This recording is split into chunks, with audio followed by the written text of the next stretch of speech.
আল্লাহ তাআলা একটা সুসংবাদ শুনিয়েছেন। আল্লাহ রাসূল বলেন যে আমার কাছে জিবরিল আসলো। আতানি জিবরিল আলাইহিস সালাতু ওয়াস সালাম। মুসলিম শরীফের 166 নম্বর হাদিস। আল্লাহ রাসূল বলেন আমার কাছে জিবরিল আসলো। ফাবাশশারানি, অতঃপর আমাকে সুসংবাদ দেওয়া হলো, আন্নাহু মান মাতা মিন উম্মতিকা, আপনার উম্মতের মধ্য থেকে যে উম্মত আল্লাহর সাথে শিরিক করবে না, লা ইউশরিক বিল্লাহি শাইআ, আল্লাহর সাথে কোনো শিরিক করবে না, দাখালাল জান্নাহ, ওই ব্যক্তি জান্নাতের মধ্যে প্রবেশ করবে। সুবহানাল্লাহ। অতঃপর আল্লাহর রাসূল বলেন, মান ক্বালা লা ইলাহা ইল্লাল্লাহ ঈমানান ওয়া ইহতিসাবান গুফিরা লাহু মা তাকদ্দামা মিন যামবি।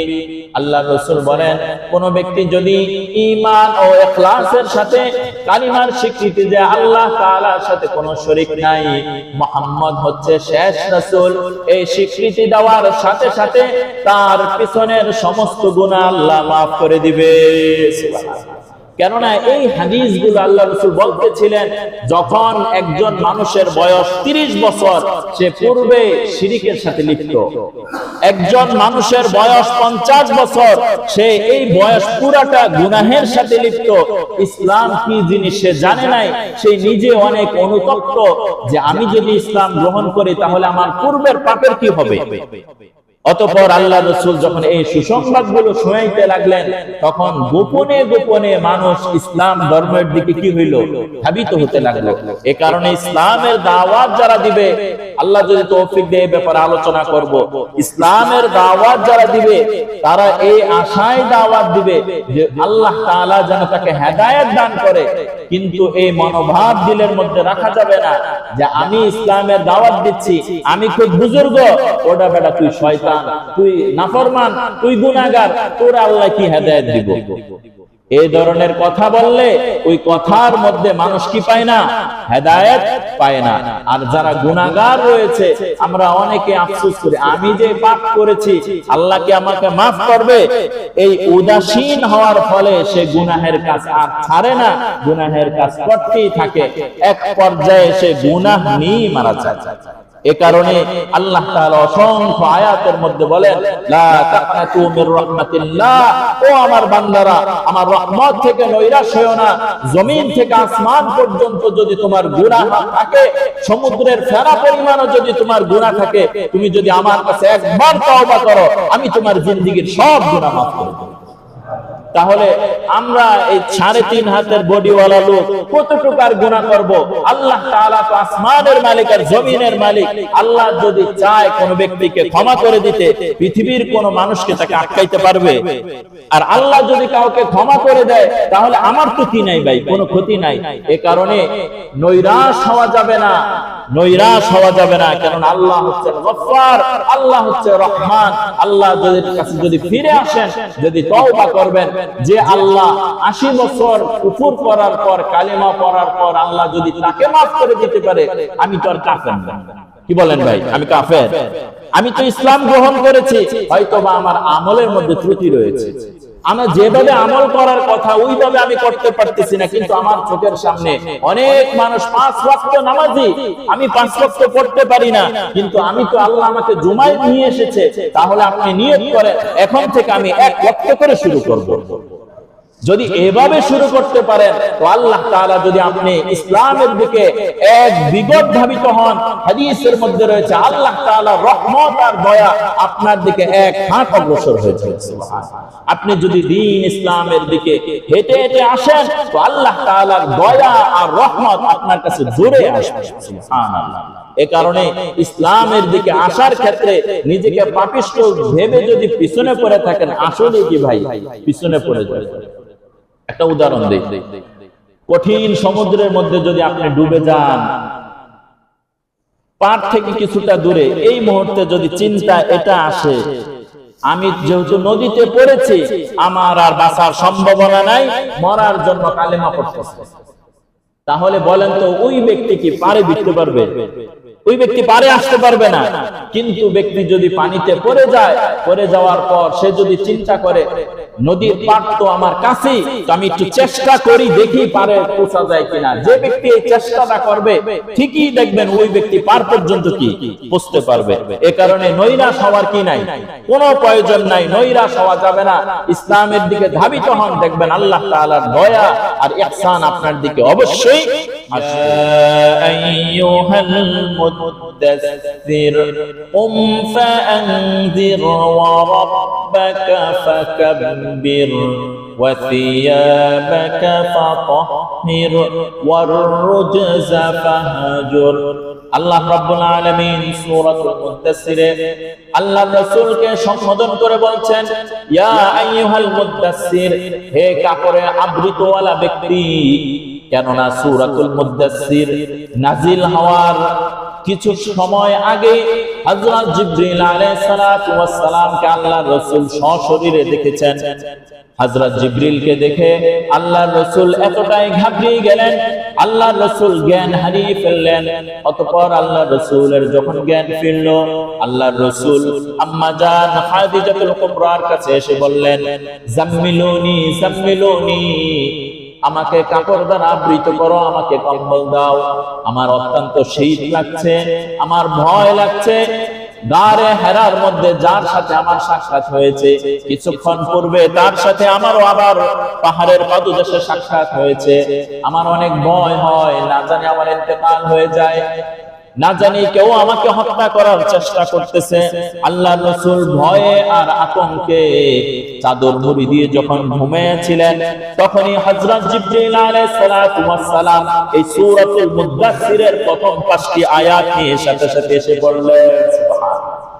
আল্লাহ বলেন, ইয়া আইয়ুহাল মুদ্দাসসির, হে কাপড়ের মধ্যে আবৃতওয়ালা ব্যক্তি, কুম ফাআনযির, আপনি এখন শুয়ে থাকবেন না, আপনি দাঁড়ান। ওয়া রাব্বাকা ফাকাব্বির, আপনার প্রভুর বরকত আপনি প্রকাশ করেন। ওয়া থিয়াবাকা ফাতাহহির, আপনার পরিধেয় বস্ত্র, আপনার পরিধেয় পোশাককে আপনি পবিত্র করেন। ওয়া রুজজা ফাহজুর, এবং সমস্ত ধরনের অপবিত্রতাকে নিজেকে পবিত্র রাখুন। এই 5টা আয়াত নাজিল হয়ে গেল।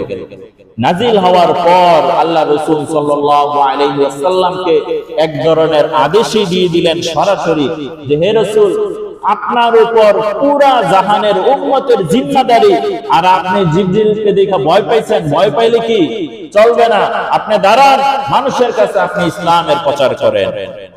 অতঃপর আল্লাহ রাসূল সাল্লাল্লাহু আলাইহি ওয়াসাল্লাম আম্মা জান হযরত খাদিজাতুল কুবরা রাদিয়াল্লাহু তাআলা আনহাকে সর্বপ্রথম এটা বলে দাওয়াত দিলেন যে আমার কাছে জিবরিল আসে, আমার কাছে ওহী আসে, আল্লাহ আমাকে বলেন যে এক তাওহীদের উপর মানুষকে দাওয়াত দিতে, লাত আর উজ্জা মূর্তির পূজা করা যাবে না, একমাত্র আল্লাহর আনুগত্যই করতে হবে। আমি হচ্ছে আল্লাহর সাথে কোনো শরীক নাই, আর আমি হচ্ছে শেষ রাসূল। এটা কি তুমি স্বীকৃতি দাও? হযরত খাদিজাতুল কুবরা রাদিয়াল্লাহু তাআলা আনহু ইসলামের প্রথম দাওয়াত কবুল করে কালিমায়ে শাহাদাত করে মুসলমান হয়ে গেলেন। সুবহানাল্লাহ। তাহলে ইসলামের প্রথম দাওয়াতি কার্যক্রমের প্রথম মুসলমানকে একজন মহিলা, একজন পুরুষ, একজন মহিলা। এখান থেকেও বোঝা যায় যে মহিলারা ইসলামের প্রতি অতি ধাবিত। আল্লাহ তাআলা মা বোনদের অন্তরকে নরম করেছেন। এ কারণে যদি আমাদের মা বোনদেরকে সঠিকভাবে সুন্দরভাবে বোঝানো যায়, ইনশাআল্লাহ রাসূলের জামানায় মহিলারা যেভাবে ইসলামের সাহায্য সহযোগিতা করেছে, এই জামানাও ওই মহিলারাই ইসলামের অতি সাহায্য এবং সহযোগিতা করে থাকে। খাদিজা রাদিয়াল্লাহু তাআলা আনহা রাসূলের দাওয়াত গ্রহণ করার পর, ইসলামে দীক্ষিত হওয়ার পর যখন কালিমা পড়লেন, আল্লাহ রাসূল সাল্লাল্লাহু আলাইহি ওয়াসাল্লামের কাছে সাথে সাথে জিবরিল এসে বললেন, ইয়া রাসূলুল্লাহ, খাদিজা প্রথম মুসলমান হয়েছে। খাদিজার জন্য স্বর্ণ আর রূপা দ্বারা জান্নাতের মধ্যে এই মাত্র একটা ঘর নির্মাণ হয়ে গেছে। সুবহানাল্লাহ। আল্লাহর রাসূল সাল্লাল্লাহু আলাইহি ওয়াসাল্লামকে হযরত জিবরিল চলে যাওয়ার পর কিছুক্ষণ পর আবারও আসলেন, এসে আল্লাহর রাসূলকে সালাম জানালেন, জানিয়ে বললেন, ইয়া রাসূলুল্লাহ, আল্লাহ তাআলা মাত্র আমাকে বলেছে খাদিজাকে আল্লাহ তাআলা স্বয়ং সালাম জানিয়েছে। সুবহানাল্লাহ। ইসলাম ধর্ম গ্রহণ করার পর একজন মহিলাকে আল্লাহ তাআলা সর্বপ্রথম সালাম জানিয়েছে। আল্লাহর রাসূল খাদিজাকে বলে, খাদিজা, আল্লাহ তোমাকে সালাম জানিয়েছে। খাদিজা রাদিয়াল্লাহু তাআলা আনহা সেই সালামের উত্তর কিভাবে দিয়েছেন? বুখারীর বর্ণনায় হযরত খাদিজা রাদিয়াল্লাহু তাআলা আনহা বলেন, আল্লাহ তাআলা তো নিজেই সালাম, আল্লাহ তাআলা তো নিজেই রহমতশীল, আল্লাহ তাআলা তো নিজেই দয়াশীল, জিবরিলের উপর সালাম বর্ষিত হোক। সুবহানাল্লাহ। দেখেন, জ্ঞানী গুণী মানুষের কথাও কত সুন্দর, যে আল্লাহ আমাকে সালাম জানিয়েছেন, তো আল্লাহকে আমি কি দিয়ে দিলাম? সালাম দিয়ে দিলাম। কারণ সালাম শান্তি আর রহমত আসে কার থেকে? আল্লাহ থেকে। তো আল্লাহ তাআলাকে তো ওইভাবে সালাম দেওয়া যায় না। তো আল্লাহ তাআলা দয়াশীল আর রহমশীল, করমশীল, জিবরিলের উপর কি হোক? সালাম বর্ষিত হোক। এই হচ্ছে ইসলামের প্রথম মুসলমান দাওয়াতের সূচনা। দাওয়াতের সূচনায় প্রথম যিনি ইসলাম গ্রহণ করেছেন তিনি হচ্ছেন নারী, রাসূলের স্ত্রী আম্মা জান হযরত খাদিজাতুল কুবরা রাদিয়াল্লাহু তাআলা আনহা। ونشهد أن لا إله إلا الله وحده لا شريك له، ونشهد أن سيدنا وسندنا وحبيبنا وطبيبنا وطبيب قلوبنا ومحبوبنا ومعشوقنا مخبرا وآمرا أرسله بالحق بشيرا ونذيرا وداعيا إلى الله بإذنه سراجا وقمرا منيرا. فقد قال الله تعالى في كلامه المجيد وفي فرقانه الحميد: أعوذ بالله من الشيطان الرجيم. بسم الله الرحمن الرحيم. يا أيها المدثر قم فأنذر وربك فكبر وثيابك فطهر والرجز فاهجر. عن أبي ذر رضي الله تعالى عنه قال: سمعت رسول الله صلى الله عليه وسلم أتاني جبريل عليه الصلاة والسلام فبشرني أنه من مات من أمتك لا يشرك بالله شيئا دخل الجنة. قلت: وإن زنى وإن سرق؟ قال: وإن زنى وإن سرق. رواه مسلم، أو كما قال عليه الصلاة والسلام.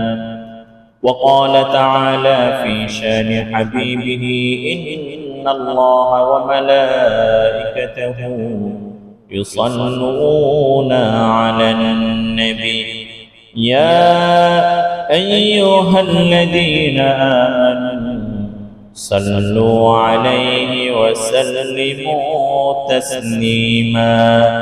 اللهم صل على محمد وعلى آل محمد كما صليت على إبراهيم وعلى آل إبراهيم إنك حميد مجيد اللهم بارك على محمد وعلى آل محمد كما باركت على إبراهيم وعلى آل إبراهيم إنك حميد مجيد الحمد لله الحمد لله الحمد لله সমস্ত প্রশংসা সেই মহান রব্বুল আলামিনের দরবারে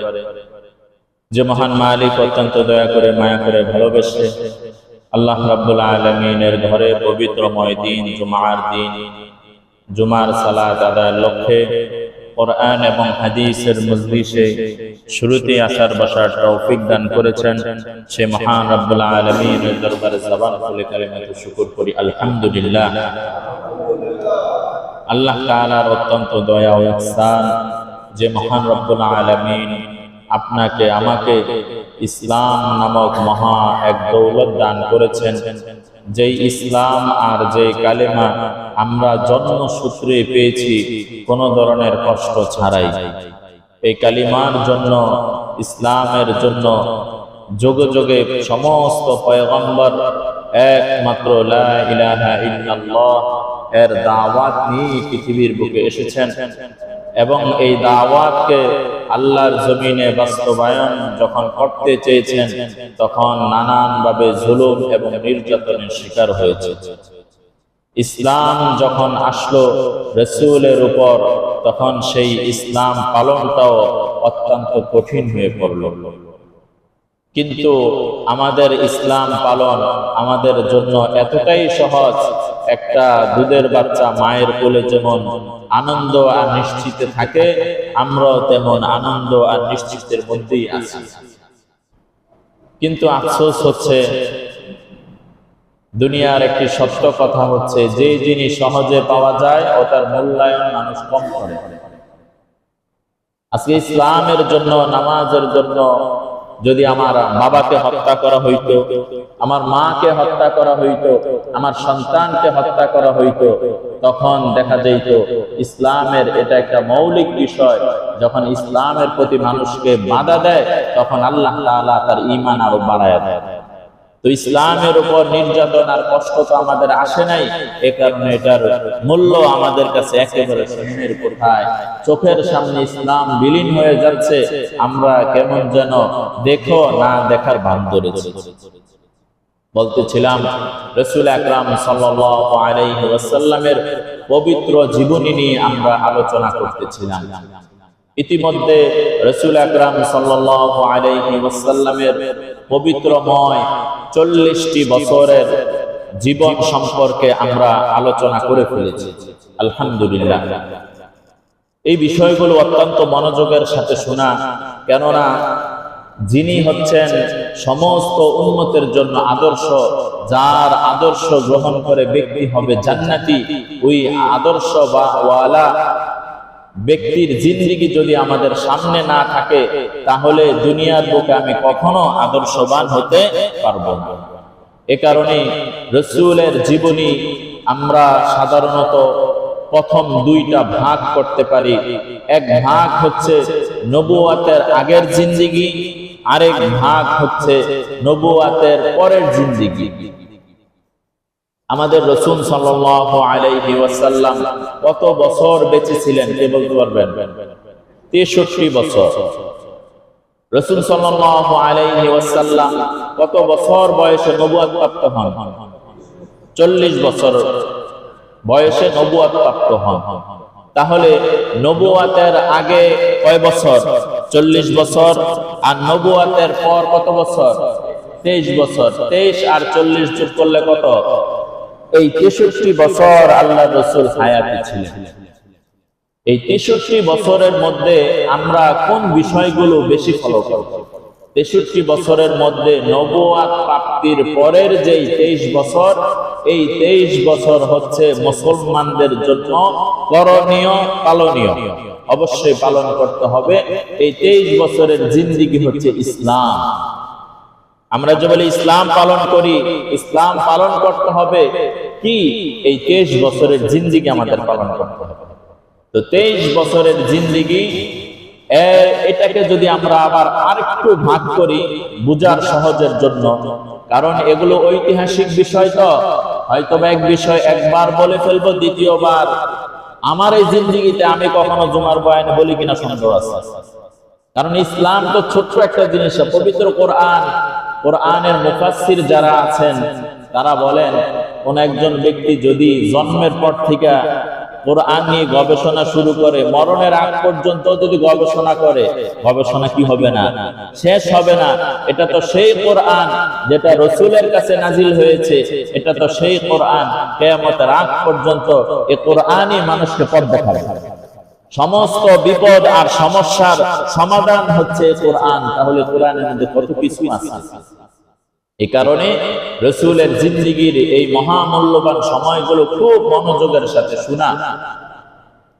প্রথম আমরা দুইটা ভাগ করেছি, একটা হচ্ছে নবুয়তের আগের জিন্দেগি 40 বছর, আরেকটা হচ্ছে নবুয়তের পরের জিন্দেগি 23 বছর।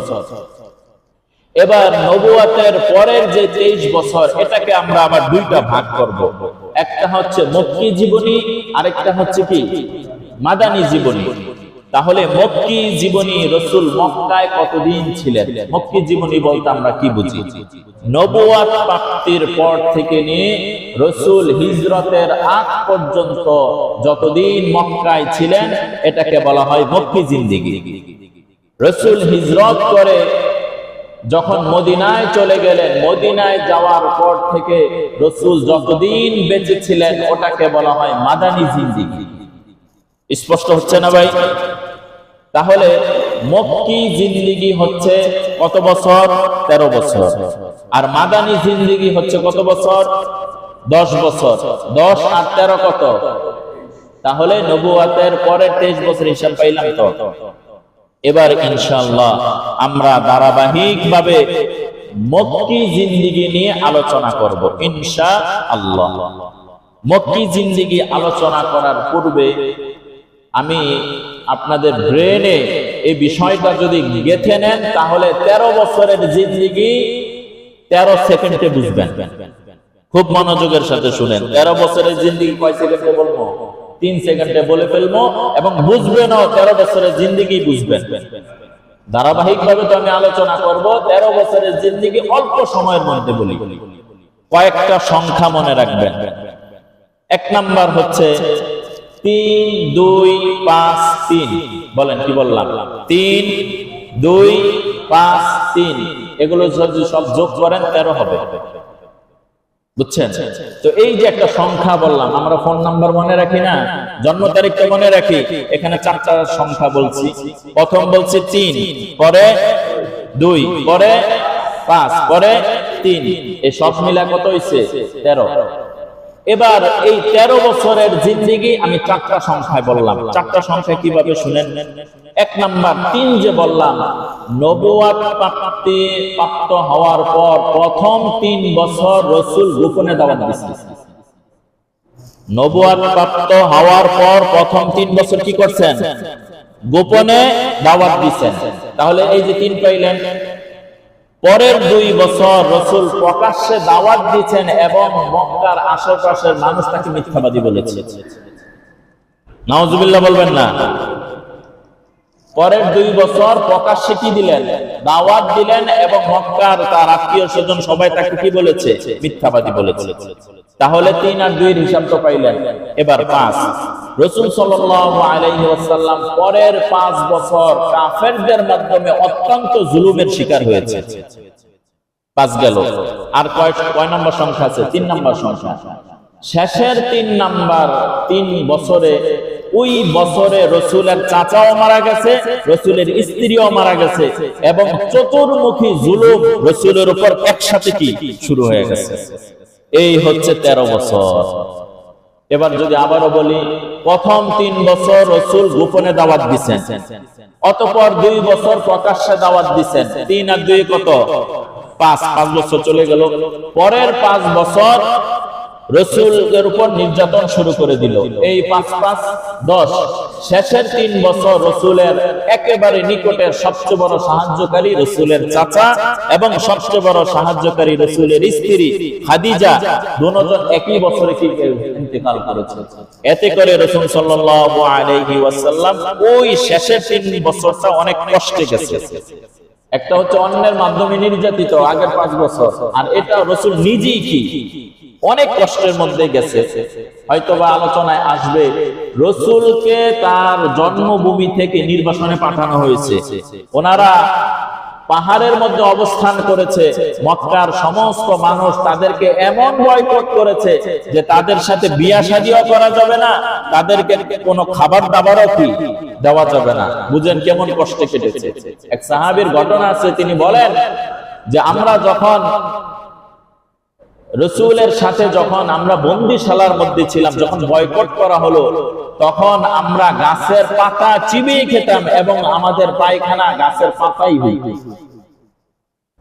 বুঝতে পারছেন কষ্টের কতটা কঠিন অবস্থা তারা পার করেছে।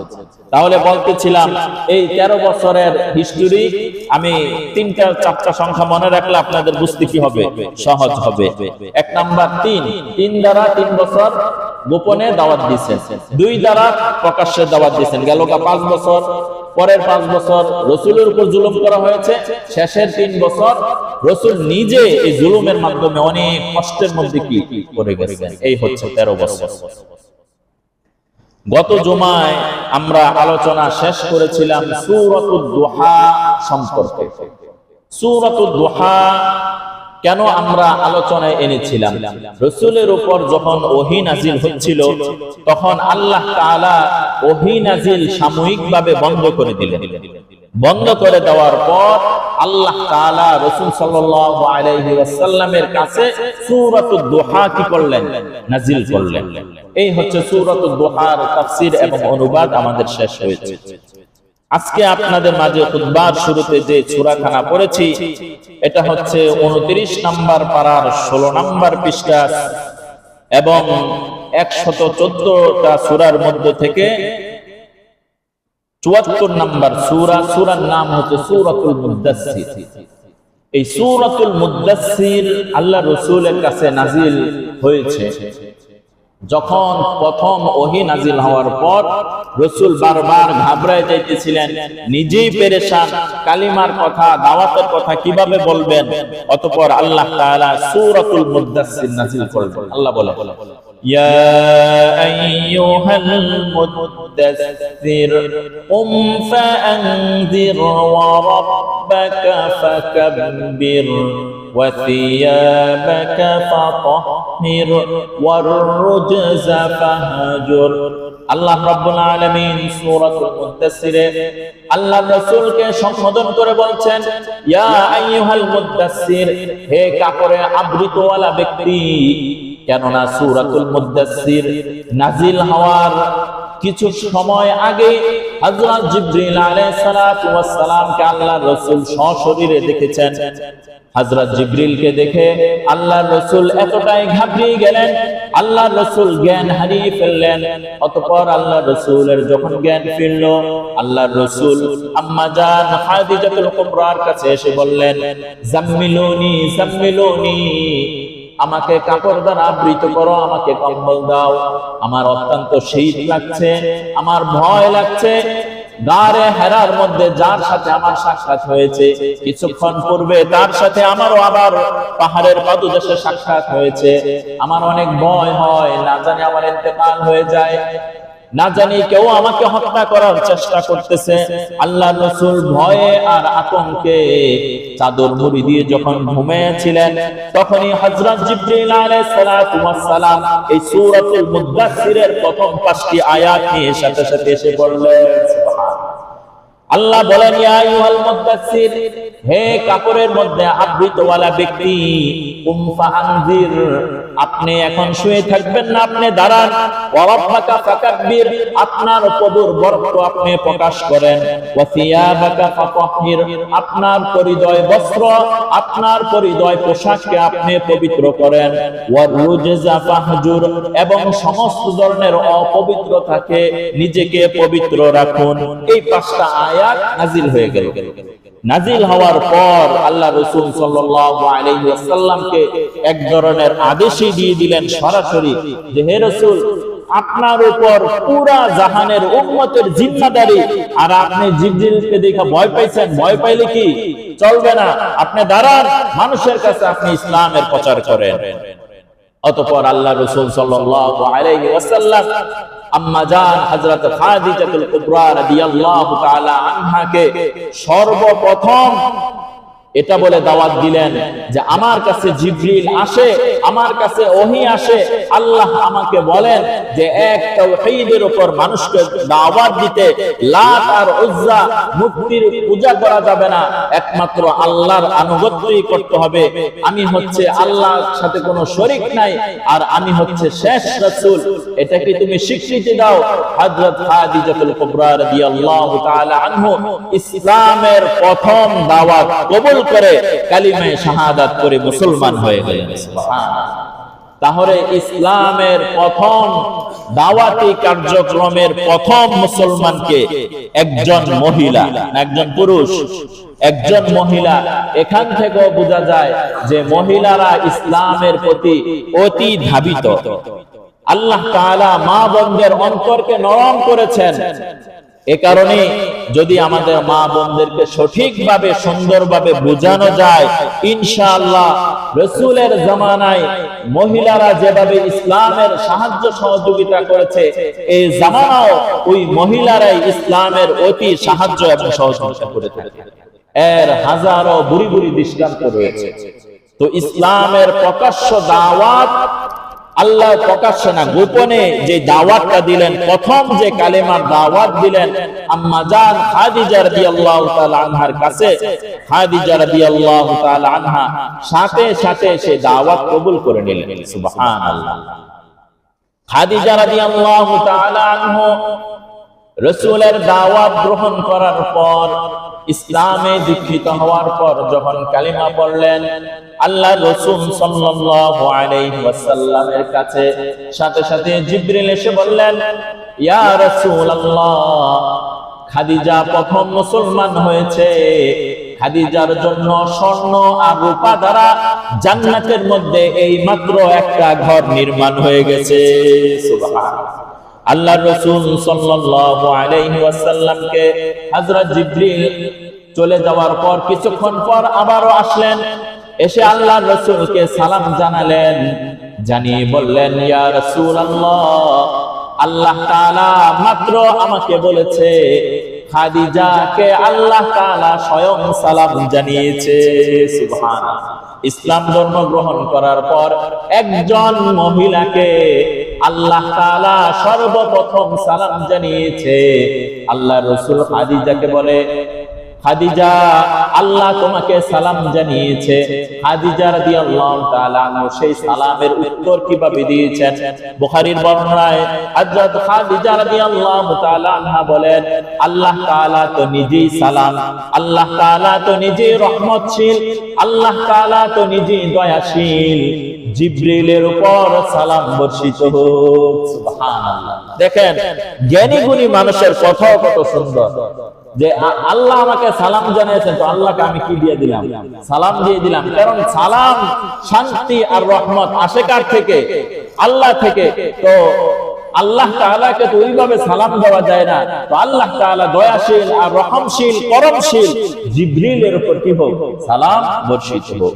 এই হচ্ছে ইসলামের প্রথম মুসলমান দাওয়াতের সূচনা। দাওয়াতের সূচনায় প্রথম যিনি ইসলাম গ্রহণ করেছেন তিনি হচ্ছেন নারী, রাসূলের স্ত্রী আম্মা জান হযরত খাদিজাতুল কুবরা রাদিয়াল্লাহু তাআলা আনহা।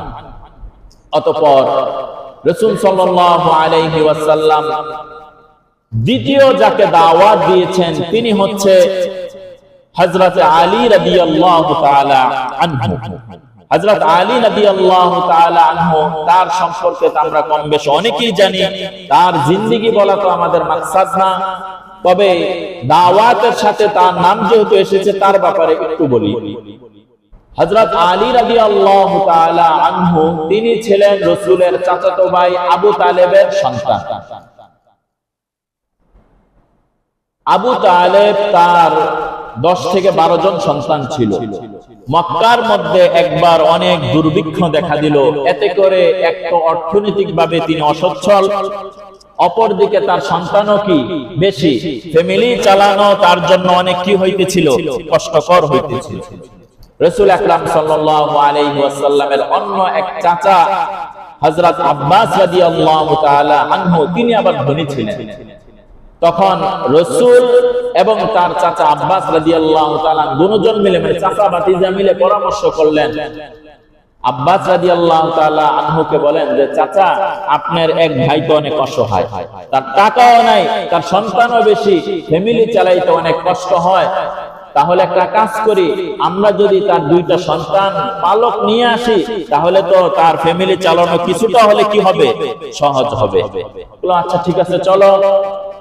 তখন আব্বাস রাদিয়াল্লাহু তাআলা আনহু এবং রাসূল সাল্লাল্লাহু আলাইহি ওয়াসাল্লাম দুজন আবু তালেবের কাছে গেলেন, যে বললেন যে, চাচা, আপনার এই হালত দেখে আমাদের মন একটু গলেছে, তো আপনার কিছু সন্তান আমাদেরকে দিয়ে দেন। আবু তালেবের ছোট সন্তান অথবা 9 নম্বর যে সন্তান, তার নাম ছিল আকিল। আবু তালেব বলে, আকিলকে রেখে যাকে পাও কি নিয়ে যাও। তালেবের এক সন্তানের নাম হচ্ছে জাফর। আব্বাস রাদিয়াল্লাহু তাআলা আনহু জাফরকে নিয়ে গেলেন, আর রাসূল সাল্লাল্লাহু আলাইহি ওয়াসাল্লাম আলী রাদিয়াল্লাহু তাআলা আনহুকে কি নিয়ে গেলেন। নিয়ে যাওয়ার পর আলী রাদিয়াল্লাহু তাআলা আনহু রাসূলের ঘরে প্রতিপালিত হচ্ছিলেন। আলী রাদিয়াল্লাহু তাআলা আনহুর বয়স যখন 10 বছর, তখন আলী রাদিয়াল্লাহু তাআলা আনহুকে আল্লাহ রাসূল ইসলামের দাওয়াত দিলেন। দাওয়াত দেওয়ার পর আলী রাদিয়াল্লাহু তাআলা আনহু ইসলামের দাওয়াত গ্রহণ করে নিলেন। সুবহানাল্লাহ। তখন আলী রাদিয়াল্লাহু তাআলা আনহু প্রাপ্ত বয়স্ক না, অর্থাৎ তিনি এখনো নাবালেগ, কিশোর। এই হচ্ছে ইসলামের দ্বিতীয় মুসলমান। 3 নাম্বার রাসূলের দাওয়াত, ইসলামের দাওয়াত যিনি গ্রহণ করেছেন, তিনি হচ্ছেন হযরত যায়েদ বিন হারেসা রাদিয়াল্লাহু তাআলা আনহু। উনি ছিলেন রাসূলের পালক পুত্র। ওনার একটু হিস্টরি যদি আমরা শুনি, যায়েদ বিন হারেসা, ইনি ছিলেন খাদিজা রাদিয়াল্লাহু তাআলা আনহার দাস, গোলাম। অতঃপর এই দাসকে রাসূলের খেদমতে রাসূলকে দান করে দিলেন। আল্লাহর রাসূল যায়েদ বিন হারেসা রাদিয়াল্লাহু তাআলা আনহুকে মুক্ত করে নিজের পালক পুত্র কি বানায় নিলেন। অতঃপর তিনি তখন বয়স্ক, তিনি কিশোর। তখন তাকে যখন ইসলামের দাওয়াত দেওয়া হলো, তখন তিনি ইসলামের দাওয়াত কি গ্রহণ করলেন। 4 নাম্বার রাসূলের একেবারে বাল্য বন্ধু, ছোটকালের বন্ধু, যার সাথে সব সময় চলাফেরা ছিল, তিনি হচ্ছেন হযরত আবু বকর রাদিয়াল্লাহু তাআলা আনহু। তাকে যখন ইসলামের দাওয়াত দেওয়া হলো, হযরত আবু বকর রাদিয়াল্লাহু তাআলা আনহু সাথে সাথে ইসলাম গ্রহণ করে নিলেন। সুবহানাল্লাহ। যারা ইতিহাসবিদ রয়েছেন তারা বলেন যে, ইসলামের যে 4 জন ব্যক্তির কথা বললাম যে তারা ইসলাম গ্রহণ করেছে, ইতিহাসের মধ্যে বলে যে মহিলাদের মধ্য থেকে সর্বপ্রথম ইসলাম গ্রহণ করেছে খাদিজা রাদিয়াল্লাহু তাআলা আনহা। শিশুদের মধ্য থেকে সর্বপ্রথম ইসলাম গ্রহণ করেছে হযরত আলী রাদিয়াল্লাহু তাআলা আনহু, এবং কিশোরদের মধ্য থেকে সর্বপ্রথম ইসলাম গ্রহণ করেছে যায়েদ বিন হারেসা রাদিয়াল্লাহু তাআলা আনহু। প্রাপ্ত বয়স্ক বুদ্ধিমান অবস্থায় স্বাধীন ব্যক্তিদের মধ্য থেকে সর্বপ্রথম ইসলাম গ্রহণ করেছে হযরত আবু বকর রাদিয়াল্লাহু তাআলা আনহু। আমরা তো কম বেশ অনেকে হযরত আবু বকর রাদিয়াল্লাহু তাআলা আনহু সম্পর্কে জানি। হযরত আবু বকর রাদিয়াল্লাহু তাআলা আনহুর ব্যাপারে আল্লাহর রাসূলের একটা মন্তব্য, তিনি বলেন, ইসলাম যখন প্রথম আমার কাছে আসলো, আমি যাকে ইসলামের দাওয়াত দিয়েছি সে হয়তোবা কোনো কথা বলেছে, ইসলামের দাওয়াত দেওয়ার পর সে কি করেছে, মানে যে কোন একটা শব্দ কালাম করেছে অথবা সময় নিয়েছে। একমাত্র আবু বকর, যাকে আবু বকরকে ইসলামের দাওয়াত দেওয়ার সাথে সাথে তিনি সাথে সাথে আশহাদু আল্লা ইলাহা ইল্লাল্লাহ ওয়া আশহাদু আন্না মুহাম্মাদান আবদুহু ওয়া রাসূলুহু এই কালিমার স্বীকৃতি দিয়েছে।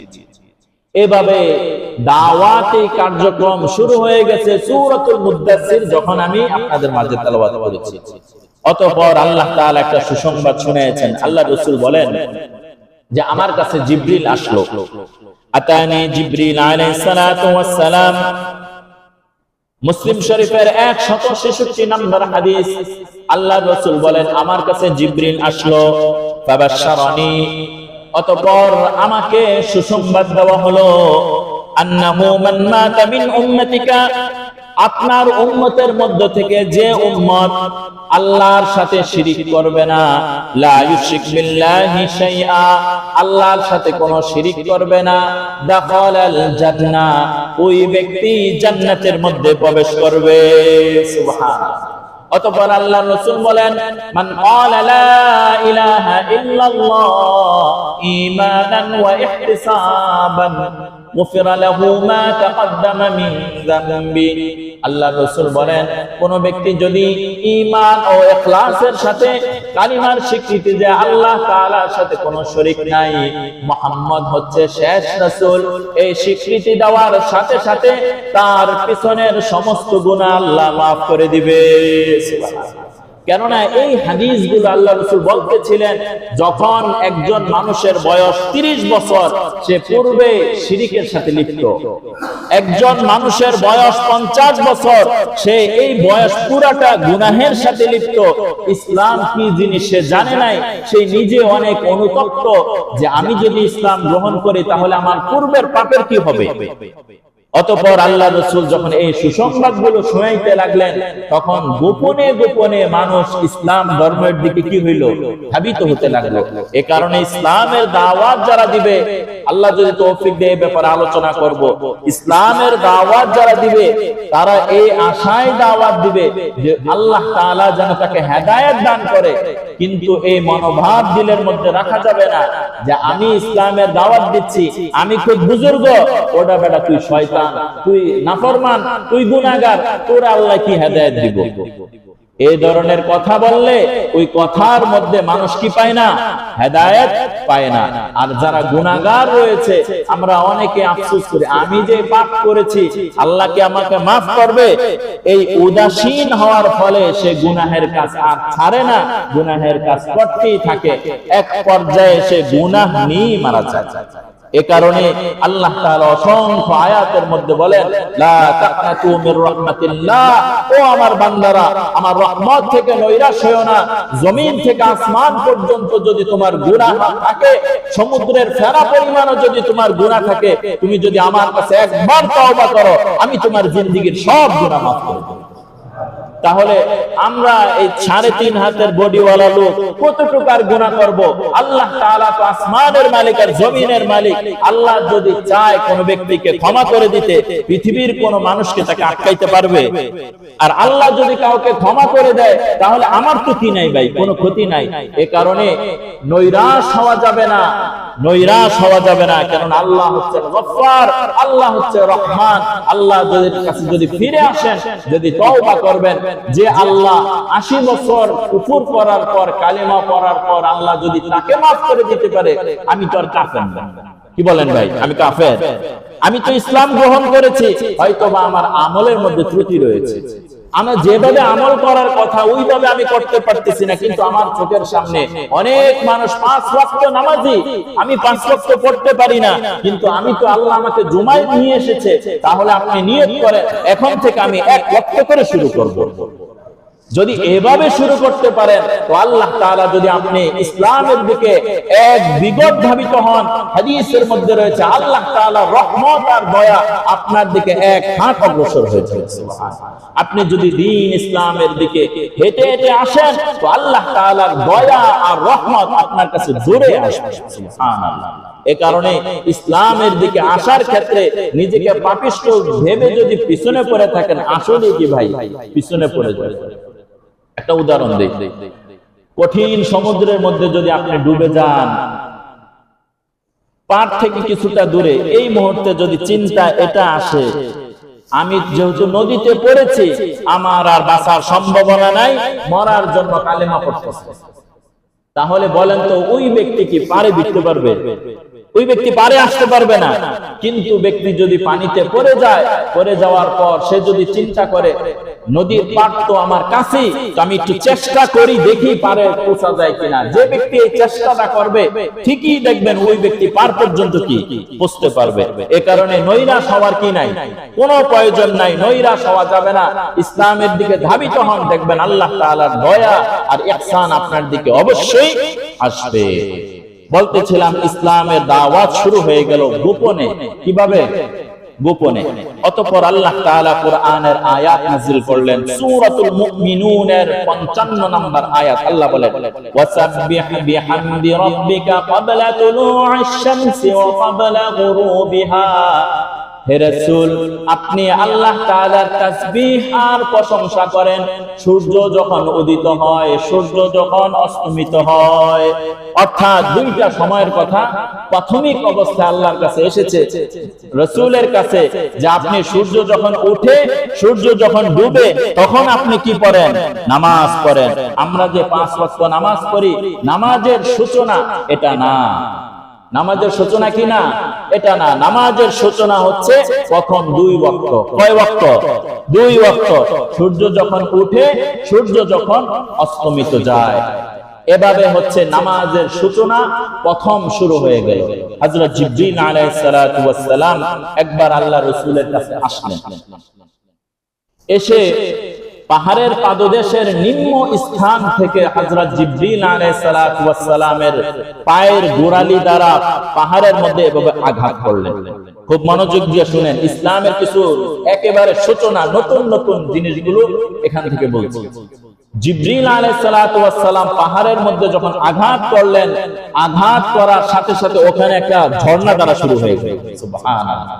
অতঃপর হযরত জিবরিল আলাইহিস সালাতু ওয়াস সালাম ঝর্ণার কাছে গেলেন, রাসূলকে ডাকলেন, আপনিও আসুন।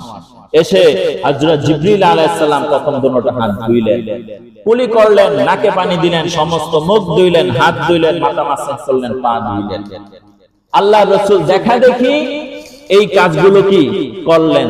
নামাজের আদেশ তো আগে হয়েছে, তো নামাজের আগে পবিত্রতা কি করতে হবে? অর্জন করতে হবে। এই সর্বপ্রথম ওযু। অতঃপর হযরত জিবরিল আলাইহিস সালাতু ওয়াস সালাম সামনে দাঁড়াইলেন, আল্লাহর রাসূল পিছনে দাঁড়াইলেন। অতঃপর 2 রাকাত নামাজের ইমামতি হযরত জিবরিল আলাইহিস সালাতু ওয়াস সালাম করলেন, আর প্রথম মুক্তাদি রাসূল সাল্লাল্লাহু আলাইহি ওয়াসাল্লাম ছিলেন। এই হচ্ছে প্রথম 2 রাকাতের নামাজের শিক্ষা কোথায় হইছে? পাহাড়ে। রাসূল যখন পাহাড় থেকে ঘরে আসলেন, এসে বললেন, খাদিজা, আজকে তো নতুন কিছু ঘটনা ঘটেছে। কি? যে আজকে জিবরিল আমার কাছে এসেছে, পানি নাও। পানি নিয়েছে। দেখো, এভাবে এভাবে উযু করতে হয়। তো স্ত্রীকে শিখাইলেন এভাবে এভাবে উযু করতে হয়। স্বামী স্ত্রী উভয়জন যখন উযু বানাইলেন, আল্লাহর রাসূল ইমাম হইলেন, খাদিজা রাদিয়াল্লাহু তাআলা আনহাকে পিছনে রেখে জামাতের সাথে 2 রাকাত নামাজ আদায় করলেন। সুবহানাল্লাহ। নামাজের সূচনা এভাবে শুরু হয়ে গেল। অতঃপর আল্লাহ রাসূল সাল্লাল্লাহু আলাইহি ওয়াসাল্লামকে নামাজের ওয়াক্ত সম্পর্কের প্রাথমিক একটা ধারণা দিলেন। প্রাথমিক ধারণা কি দিলেন? একবার আল্লাহ রাসূলের কাছে জিবরিল আসলেন। এসে সূর্য যখন হেলে গেল, অর্থাৎ ভর দুপুর যখন হেলে গেল, হেলে যাওয়ার সাথে সাথে হযরত জিবরিল আলাইহিস সালাতু ওয়াস সালাম রাসূলকে নিয়ে যোহরের নামাজ কি করলেন? আদায় করলেন। অতঃপর রাসূল দাঁড়ালে তার ছায়া যখন তার সমপরিমাণ হলো, এই সময়ের মধ্যে আল্লাহ রাসূলকে নিয়ে আসরের নামাজ আদায় করলেন।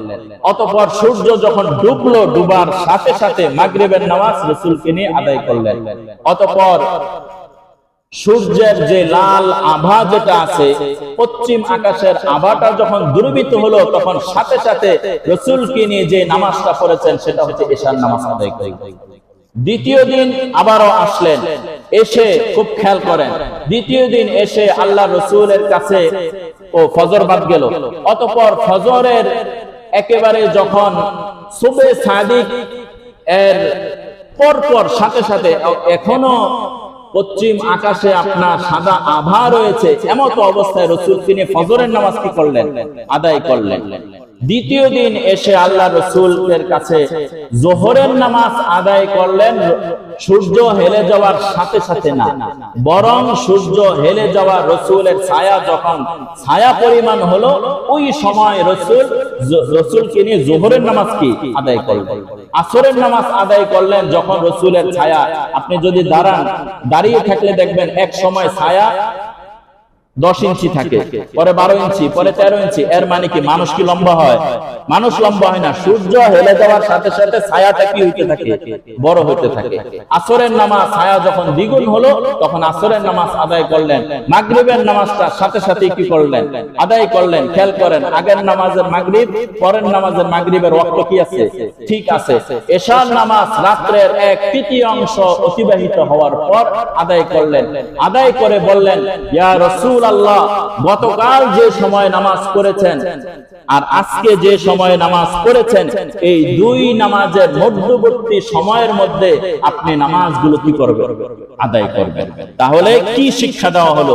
নামাজের আউয়াল ওয়াক্ত, শুরুর ওয়াক্ত, নামাজের কি শেষের ওয়াক্ত। আর এই কারণে কোন ব্যক্তি যদি নামাজের আউয়াল ওয়াক্ত নামাজ পড়ে, তার নামাজও হয়ে যাবে। কোন ব্যক্তি যদি শেষ ওয়াক্ত নামাজ পড়ে, তাহলে তার নামাজ কি হয়ে যাবে। তবে উত্তম, ওই যে জিবরিল বলেছেন, মাঝামাঝি সময় কি করবেন? আদায় করবেন। কেননা মাঝামাঝি, সব কিছুর মাঝামাঝি আল্লাহ পছন্দ করেন। সব কিছুর মাঝামাঝি কি আল্লাহ পছন্দ করে। চরমপন্থীতা, উগ্রতা, এগুলো আল্লাহ কি করে না? পছন্দ করে না। এই তো বলতেছিলাম। তাহলে এখানে উজুর সূচনা আজকে জানলাম, নামাজের সূচনা জানলাম, নামাজের ওয়াক্ত, সময়ের সূচনা সম্পর্কে জানলাম। আল্লাহ রাব্বুল আলামিন আমাদেরকে 5 ওয়াক্ত নামাজ সময়ের প্রতি লক্ষ্য রেখে আদায় করার তৌফিক দান করেন।